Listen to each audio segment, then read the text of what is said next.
Hey guys, Koven here back with another video. We're going to be looking at the upcoming Frieren collab, looking at the three different units we're going to be getting in Frieren, Fern, and Stark, looking at their kits, their artifacts, how I think they'll do in the meta, how I think they'll play, how I think you can build them, and just giving my initial thoughts before they come out. So starting first with Frieren here, you can see Earth Elemental Mage.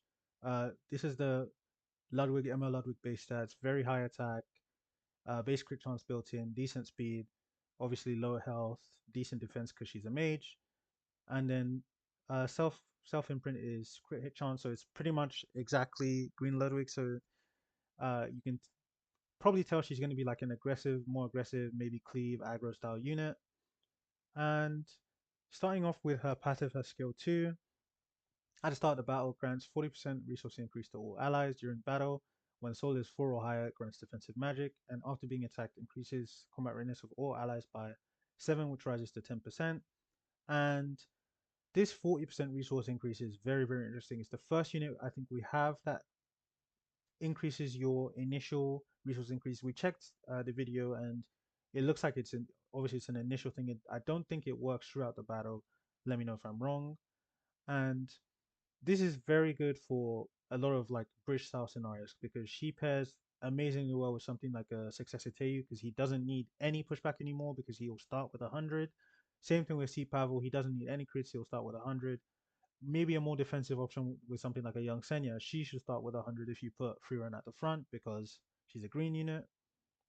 So it's like a really, really, she's like a combo with these resource type units. And then you could also say she's good for something like an Abyssal Euphian because Euphian's whole thing is 5 hits, 5 Elbrises, whatever. As soon as she gets to 100, she pops off. So, and she's going to be starting with 40 with something like a free run. So and then you can see with the defensive magic, when Soul is 4 higher, she basically nullifies damage from skills. We're not sure yet if this will work on additional damage, but I think regardless, she's going to be a very, very strong unit because she's so hard to kill. Because if you bring her into a battle with just her having book, that's 5 hits your opponent needs to do before she can actually take damage from their skills. So that's, I think, regardless of whether or not that works against extra damage, there's some counterplay as well with something like a Bellion, Numa Luna, Genesis Ross, these seal units. I think she's going to be very, very strong. And then you move on to her skill 3. Also, just to note with her skill 2, she's not immune to debuffs because in the video she does get defense broken by this Flan when she has 3, so she's not going to be immune to debuffs. Looking at her skill 3, it's going to be a self-attack buff, increase attack of the caster for 3 turns, and then attacks all enemies with lightning magic, dispelling all buffs and increases combat readiness of the caster by 50%, penetrates the target's defense by 50%. So it's going to be a 4-turn cooldown, so she's basically going to have 1 turn of attack buff downtime. And I think this skill is just like, it's the classic mage type skill, AoE, attack buff, 50% CR, so she pairs well with something like an Armid and defense spend. It's like your like if you were to name a cleave unit, an aggro unit to S3, this would be it. So it's not much to know. It's just a very good skill, very good for combos with something like an Amid, and then she can be very good follow up into the CPAV or the Successor that we mentioned previously. And then moving on to her skill 1, um, attacks the enemy with magic and grants immunity to the caster for 1 turn. When it's the caster's turn, activates Bell as an extra attack, and Bell is a AoE attack, grants 1 soul, damage dealt increases proportional to the enemy's lost health. So that's where the combo will come in, where like a mid boosts her up, gives her the swift attack. She S3s, gets 50% CR from herself, 50% from the swift attack, and then she can S1.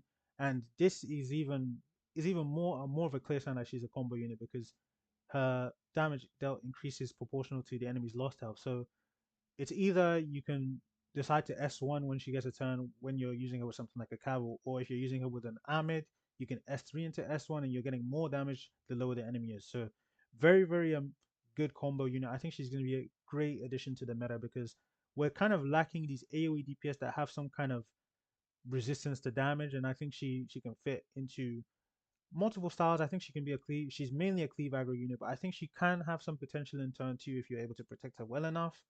And looking at her artifact, it's been a meme for a couple of years now. 5-star Tiger Hell's Ancient Book. Although I think it's not like that much. It's not like people were making some insane theories about what a 5-star book could look like, where it could be 40 souls instead of 20. But this one is 20%. You get 20 souls at the start of the battle, and then 2 souls at the start of every turn. So some good synergy there with a kit. It's not 100.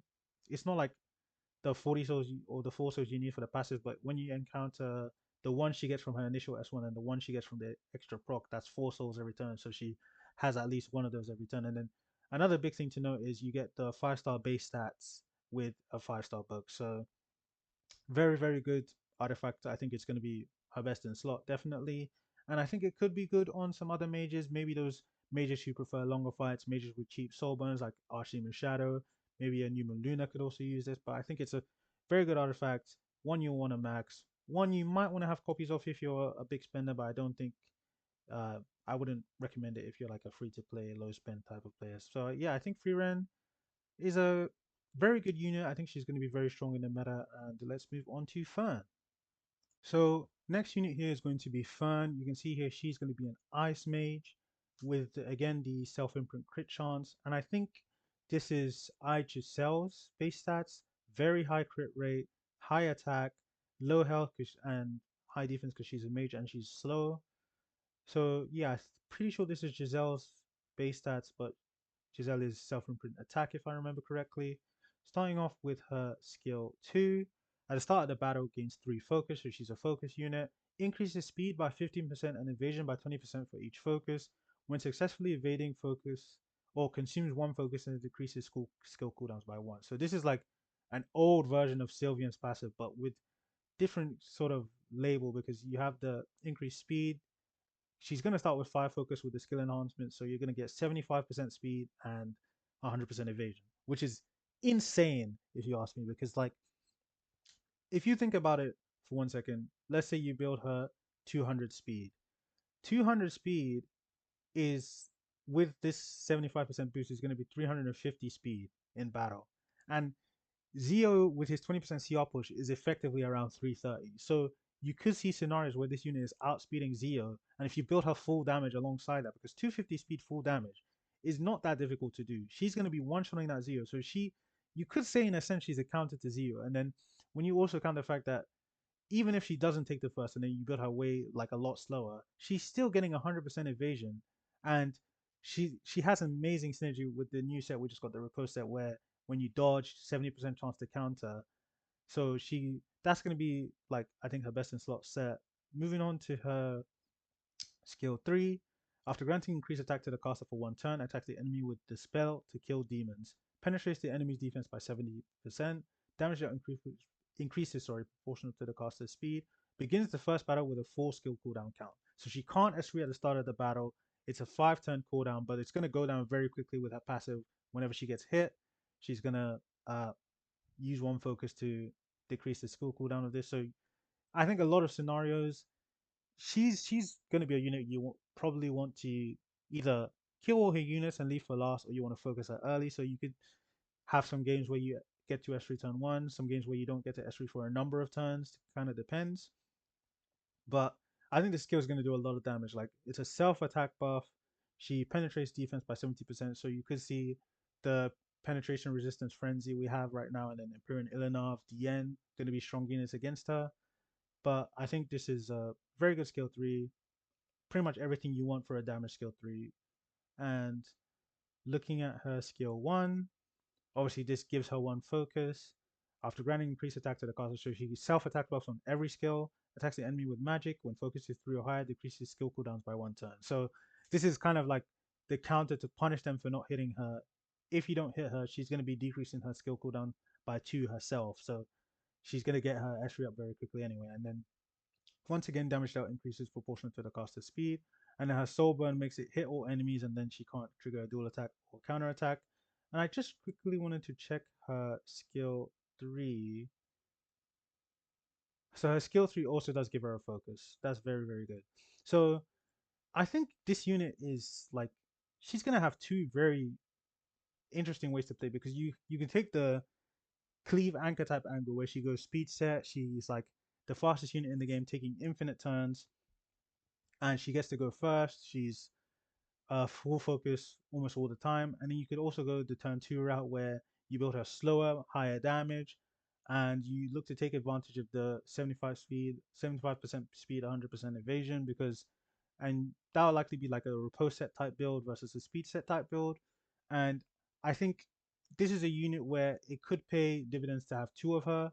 I'm personally thinking I'm going to go for two of her because I have a lot of slates spare and I have a lot of bookmarks saved because I think you could like really make use of having two different kind of ferns, and I think I'm very especially gonna enjoy the repose type set because it's like a punishing you for hitting her, and then you have this where can decrease her own skill downs if you don't hit her, and she's gonna be 100% evasion if you don't hit her. So it's like either way, your opponent is getting punished somehow, and I think this is I'm very excited for Fern. Really looking forward to her, and her artifact increases attack by 20% after attacking, grants a barrier equivalent to 50% attack for 2 turns. I would say this is not anything special for a mage artifact. It's very good on maybe a unit like I don't know, Silver Sage Vivian because she can make use of the barrier. So maybe like an alternative to Chatty. Um, but I don't think I think you could probably cook like you could see other artifacts used on Fern over this. I don't think it's something special you need to summon for, you need to aim for. But yeah, I think Fern is a very strong unit, very interesting unit, and I think you're gonna see a lot of wide variety of builds on her. And moving on to the last one, which is gonna be Stark. So Stark is going to be the free unit for this collab. So you're going to be able to get max imprint Stark, another get crit chance imprint. So we're getting 3 units with crit chance imprint, five 5-star fire warrior. Sorry, he's going to be an HP scaler by the look of his base stats. Very high base HP, very low base attack, no crit chance, no crit damage. So pretty simple stat line. I think this is Firekin stat line. I want to say. So pretty generic bruiser stat line. Skill 2 Master's Lessons. When an ally is attacked, gains 10% Fighting Spirit, and when Fighting Spirit is full, it activates Warrior Strike on the attacker. Warrior Strike consumes 100% Fighting Spirit, attacks the enemy consecutively, and increases combat readiness of the caster by 50% before resetting cooldown of Lightning Strike. I think that's a skill 3, and you can see here he's an HP scaler. Increases damage dealt on the skill up. So looks like he's there to punish AoE type units, counter type units, because I'm assuming when you AoE, he's going to get 40. When you counter AoE, he's going to get 40. So maybe very good into something like a Bellion, like an Abyssal Youth those kind of units, or very AoE heavy scenarios.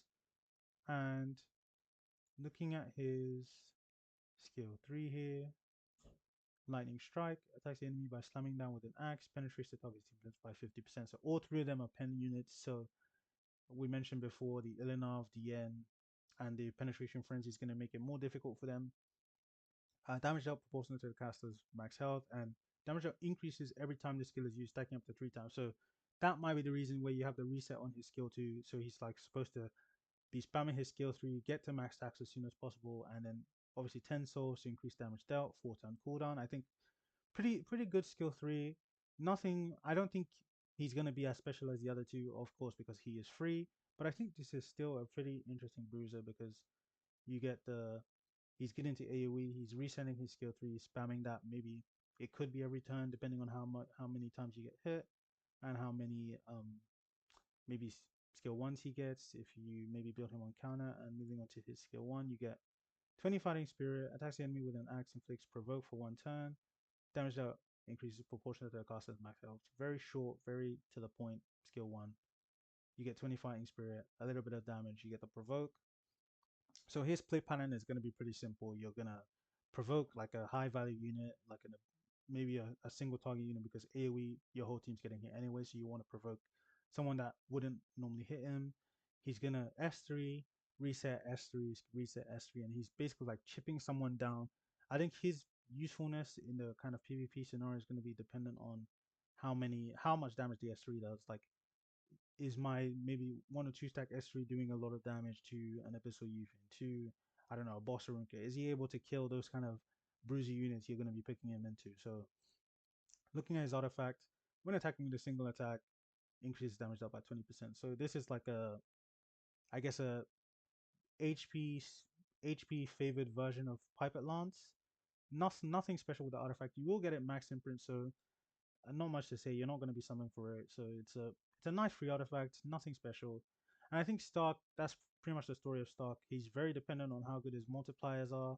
I do like his skill tree animation. I will say I think it's pretty cool. Uh, yeah, I'm not as excited for him as the other two, obviously because he's free. His kit is not as good as the other two, in my opinion. But I think he's still pretty interesting, going to be pretty cool. And yeah, this was my overall thoughts on the Frieren collab units. I think they all bring something special and something interesting to the table. I think I'm most excited for Fern personally because I think she has more turn two potential than the other two because I think she's a lot more intricate in how you can play her, and I'm excited for the other two as well. But Fern especially I think is going to be very very good. And let me know what you guys think of each of the three units in the comments below. What you guys are most excited for, and I'll see you in the next video. Peace.